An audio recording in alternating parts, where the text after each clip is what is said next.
মেসিকে নিয়ে কিছু কথা। নেইমার বলেছেন কোনো সন্দেহ ছাড়া মেসি বিশ্বসেরা, মেসি আমার আইডিয়াল, আমার আদর্শ। আর ক্যাসমেরো বলেছেন মেসিকে যারা ভালোবাসেন না তারা ফুটবল সম্বন্ধে বোঝেন না।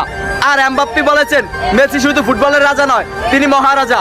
এলিসন বেকার তিনি বলেছেন আমি মেসির অনেক বড় ভক্ত। আর কাকা বলেছেন আগামী 10 বছরে 10 জন রোনালদো আসবে, কিন্তু আগামী 10 বছরেও একজন মেসি আসবে না। আর বেকহ্যাম বলেছেন রোনালদো মেসির লেভেলেই নয়। আর রোনালদিনহো বলেছেন মেসির সাথে যে কোনো প্লেয়ারের তুলনা করা অপরাধ। আর বেনজেমা বলেছেন যারা মেসির সমালোচনা করেন তারা ফুটবল বোঝেনই না। পেপ গার্দিওলা কোচ বলেছেন আমার ক্যারিয়ারে মেসি সবকিছু। পিকে বলেছেন মেসি ইতিহাসের সেরা খেলোয়াড়। লালিগা সভাপতি বলেছেন মেসি লালিগার সম্পদ।